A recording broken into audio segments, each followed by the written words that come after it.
I do see one person in the chat. Hello, how are you? Yo, it's your boy Leo. Long time no see. How are you doing, brother? How are you doing? Um, Make sure I can see that chat box because sometimes it's a little bit hard to see. Why don't I put it on this side? Yeah. Okay, so anyways, without further ado, yes, all is well. Thank you so much for helping me out with that, the greetings there, and encouraging anybody who does stop in to hit the thumbs up button and to share out the stream if you're able to do so. I am talking about COPPA. COPPA. I have not really been keeping up with changes with YouTube like I should. As a content creator, I definitely need to be keeping up with things, and I'm a little bit late to the show, so I'm catching up and hoping that I don't get caught up with some of the new rules and regulations that are coming out. So, if you don't already know, COPPA is an acronym for a law, I guess, that's being written into existence for the protection of children, or basically minors, who are featured regularly or on YouTube channels. Basically, this is, to me, it's like a reestablishment of child labor laws. It's just making sure that children are protected. So I'm going to start off really quick to make sure everybody's on the same page. I am reading from ikeepsafe.org, and it says COPPA 101 for ed tech companies. Now, this is talking about education, but I was just looking for um, a website that can kind of break it down for me, because I don't understand a lot of legalese. When I see something that says FCC or FTC or anything that can come after me, I get afraid, and it seems like it's a lot, and it seems like it's really vague. So I wanted to just come to a website that could just break it down and make it real simple for me. So, according to ikeepsafe.org, it says COPPA, the Children's Online Privacy Protection Act of 1998. This is something that's been around for a while, but they're really coming down hard on YouTube and content creators on YouTube. Is a federal law designed to help parents remain in control of what personal information websites and other online services can collect from their young children. So this is YouTube, this is websites. This probably will eventually end up affecting things like Instagram and Facebook, because for the last couple years or decades, people have been, posting pictures of their children on these types of social media. Let me do one more quick housekeeping thing and check in on here. Uh, Make sure that I can be heard. I did do an audio check before I came on here, but I'm going to check it one more time to make sure I'm coming through loud and clear. Yep. Okay, that sounds good to me. And I don't see any complaints in the chat, so I think that I'm clear. I just wanted to make sure, because I got a new setup here, and want to make sure I can be seen and be heard. Okay, so going back to COPPA. COPPA is administered by the Federal Trade Commission, the FTC. It applies to operators of websites, apps, or other online services that collect, use, or disclose personal information from children under the age of 13, and to operators of general audience websites, apps, or online services that have actual knowledge that they are collecting, using, or disclosing personal information from children under 13. Key points: this applies to commercial operators of websites. So, commercial meaning you are planning to use your website, app, platform to make money. You're wanting to monetize it. You're wanting to monetize it. That's what commercial means. Commercial operators, that would be me, of websites, apps, or other online services that knowingly collect information from children under the age of 13 when using educational technologies, which is what this particular website is geared towards, that collect COPPA protected personal information. Schools act as intermediaries between vendors and students to obtain verifiable parental consent.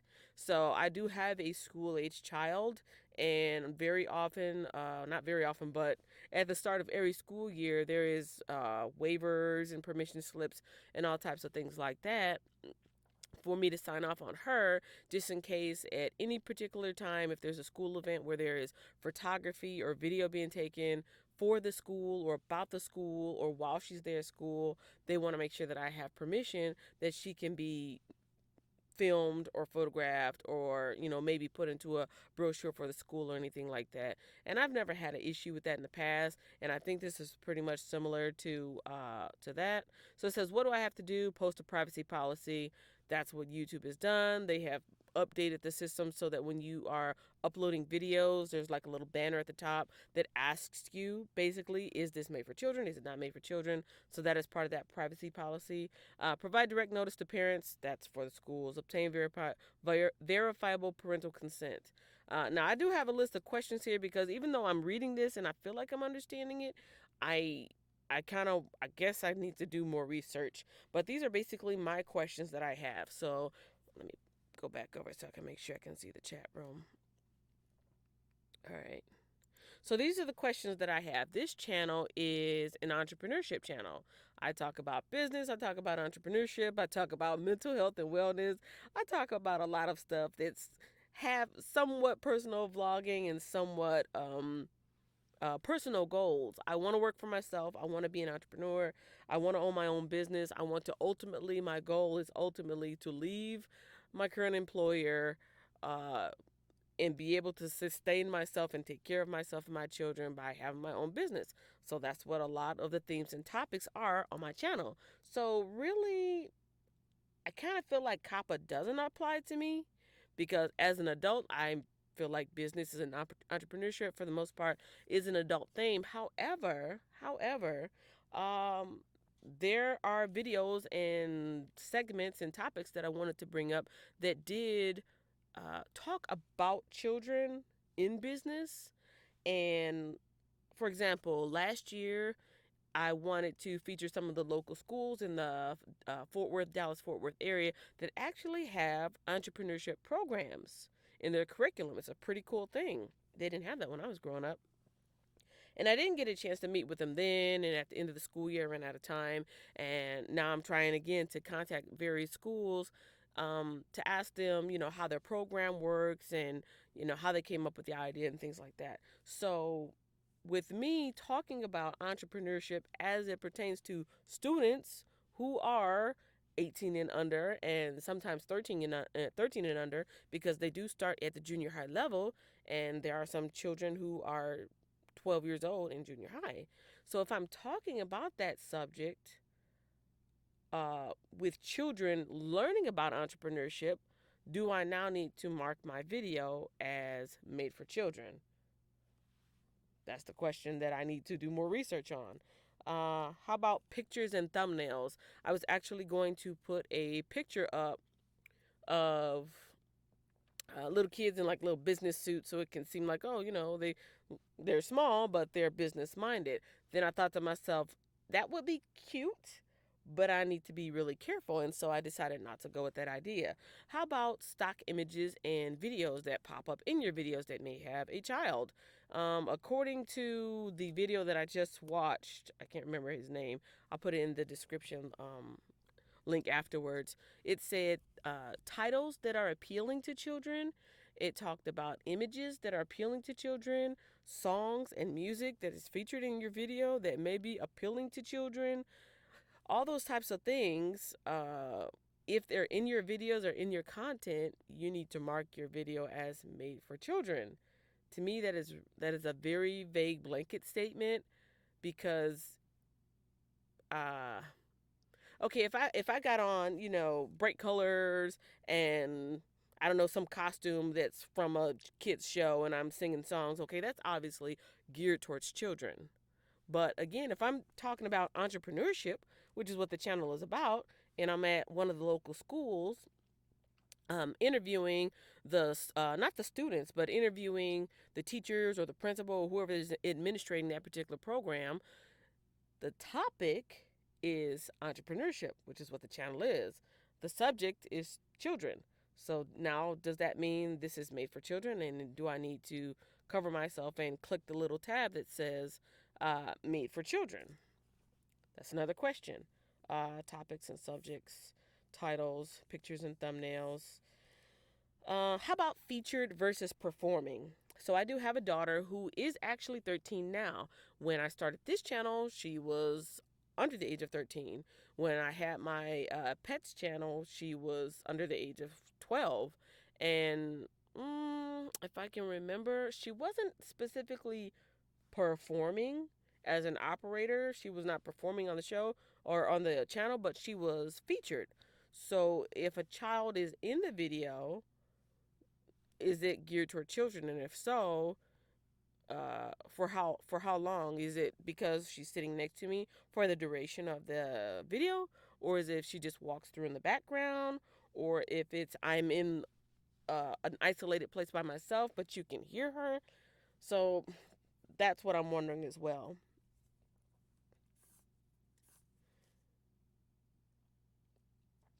Okay, so as far as the entrepreneurship in schools, that is definitely an idea that I do want to cover, and I'm not sure how to go about doing it.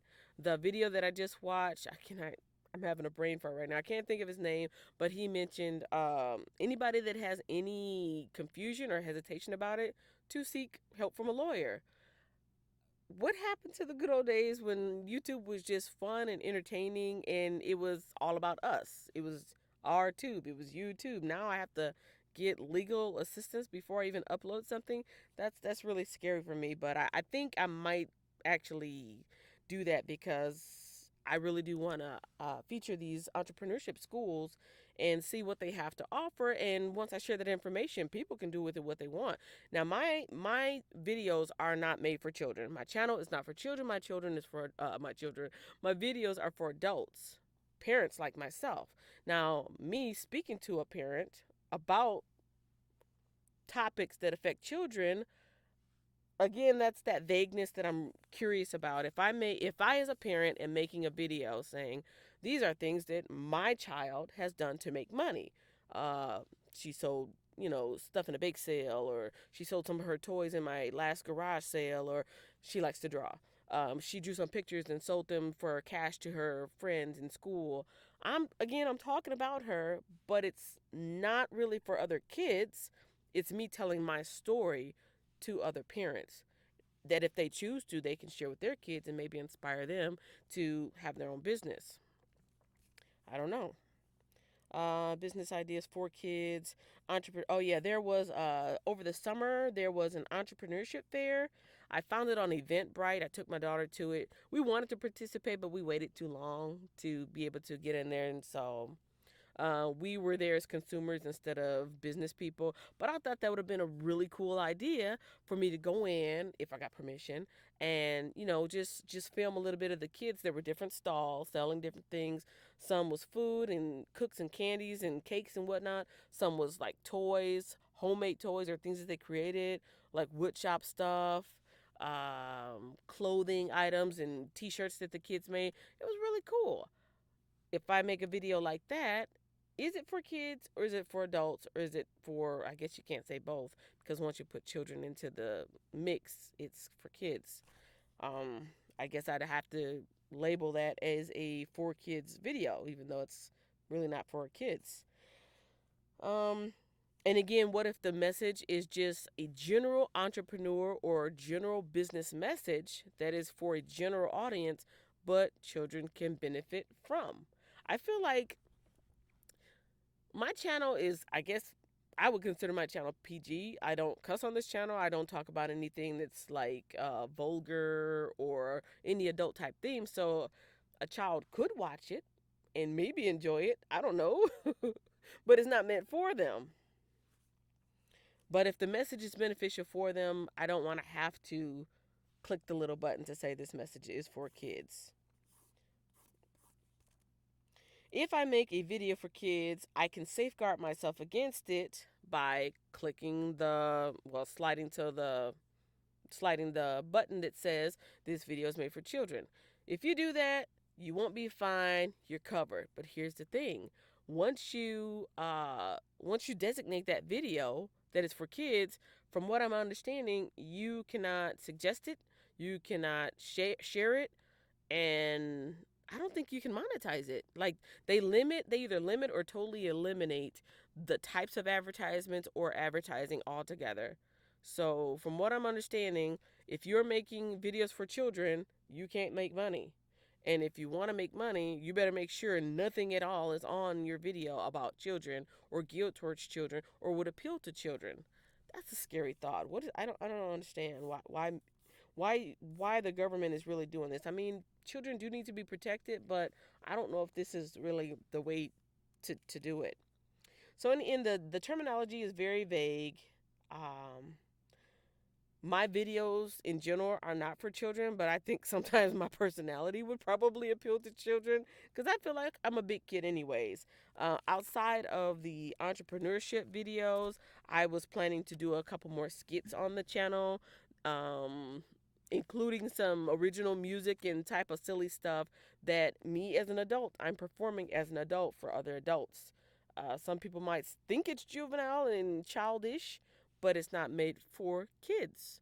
So, what do I do as a content creator to protect myself? I'm not really sure. I see a little bit more movement in the chat room, so let me come and tend to that. Let's see. Sivas Linder, new to your channel. Prosperity is an upliftment. Why, thank you, and welcome to the channel. And I will accept that prosperity, and I will accept that upliftment. Thank you so much. I appreciate it. If you haven't done so already, do me a favor and thumbs up the video. What this live stream is about, COPPA, which is the new laws that's trying to be passed to protect children. I'm late. I'm late to the party. This has already actually been in effect since 1998. The actual law has been there, but government is really cracking down on YouTube to make sure people are basically not profiting off of their children or using their children to make money. I guess it's child labor laws. And since I just learned about it, I took some notes for myself to see how this may or may not affect me, and if it does, what types of changes do I need to make. I don't know what if you are a content creator, either watching now or on the replay. How does this affect you? What types of changes are you planning on making? Are you going to just designate all of your videos as no? I went into my default setting and I just clicked no for everything because my channel is not for children, and my videos I would not consider for children. But the more I read and look into it, I want to make sure I don't get caught up because I believe the fines. Have you guys looked at the fines? The fines, if you make a video that is for children, but it's not designated in your settings as for children, you can be fined. Is it $4,000 or $43,000? COPPA fees. It's something like really ridiculous.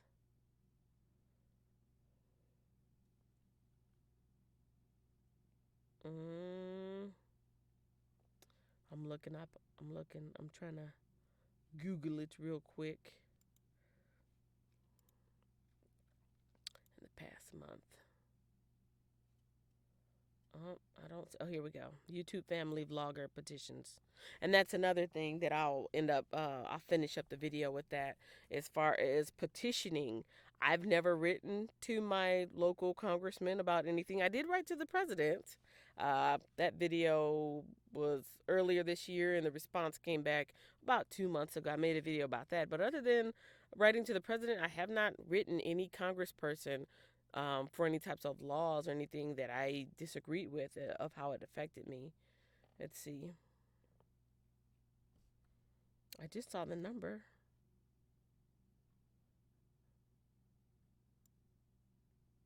Give me 1 second. I want to make sure I give you a direct dollar number. Okay. So creators that are violating COPPA will be fined up to $42,530 per video. Not per channel, per video. Dear Leaves, that's the channel that I was watching right before I came on, and I had been seeing a couple things come up in my recommendation, but I hadn't really been watching anything lately. And when I saw what he had to say, I was quite disturbed. 42,000. Let's just round up $43,000 per video if you violate COPPA, meaning you don't click the little tick mark saying that the video is made for children and it has something on there featuring children, or that it appeals to children or that is geared toward children. What happened to the good old days of YouTube? What do we have to do to make YouTube great again? I'm not sure. I'm gonna go over. My channel. I don't think I've got too many items where my daughter is in there. And if so, I'll just put them unlisted. Because they were enjoyable to make, and they are enjoyable for us as a family to rewatch them again. And it's kind of sad, but I'll have to go back through my channel and look at anything with my daughter in it, and I'll just take those offline. And I actually was thinking about interviewing her about some of her business ideas, but I guess one or two videos for me to mark, making them ineligible for monetization wouldn't be a big deal. But I'm all about money. I'm trying my best. The whole purpose of this channel is because I want to be self sufficient. I want to work for myself. I want to make my own money. And YouTube is one of those income streams that I am building up. And so every little bit counts. Every little bit counts. I just don't think it'll be worth it to have her on there if it's going to cost me money or keep me from making money. And about the entrepreneurship schools, I guess that's where the lawyer comes in. What is made for children, what is not made for children. There needs to be a little bit more specific wordage in there for people to understand. And I would encourage you all, whether you're content creators or not, read up on it. Find a quick article like I did. If you don't want to read the whole long summary of it, the official summary of it, find an article that you can at least familiarize yourself with it and share it with people who might be making YouTube videos. I mean, YouTube is so YouTube is for fun for some people and it's a hobby, and for other people it's actually a business. I think for people who are doing it as a business are definitely going to keep themselves informed, and they're going to make sure they have their T's crossed and their I's dotted, and they're going to make sure they protect themselves. But for people who don't do this as an everyday thing, this might really hurt them financially if they are just putting something up for fun, maybe for a school project. I've done that with my daughter. She did a science fair project. Well, not really a project, but like a homework assignment where she explained some scientific theory or something. And she has her own YouTube channel. She doesn't do anything with it. That's what she watches it YouTube through. And I uploaded it to her channel and gave her teacher the link. So it's a private video, but her teacher got to go on there and look at it, and she got a good grade. We've done about 2 or 3 different things like that. What if a parent is online making this video with their kid for their kid and don't even realize it, that they are breaking some law? So again, if you are not a content creator, but you know somebody who from time to time uploads things on YouTube just for kicks, make sure you share with them this message that there are laws out there being enforced right now, and there are heavy fines that come with it. And ignorance is no excuse for the law. Protect yourselves. Have fun. That's pretty much all I gotta say about it. I gotta do some housekeeping on my channel and make sure that I'm following the rules, because YouTube doesn't belong to me. My videos belong to me, but YouTube doesn't belong to me. So I'm in their house. I need to follow their rules while I'm in their house. Let me know what you think about this video and about COPPA in general. If it affects you, how does it affect you? If you're going to make some changes, what types of changes are you going to make? And are you going to write into, I don't even know who I'm supposed to be writing to. I'll find that out again, because I got to watch that video again with Daryl Leaves. I think he might have had a link on there, and I'll just make sure I grab that and share it here as well. The more people that write in, hopefully our voices will count for something and they can modify this law or make exceptions to the rule, because children do need to be protected, but content creators need to be protected as well. So thank you so much for watching. I will see you guys in the next video. See you later. Thanks for watching, and don't forget to follow me on social media.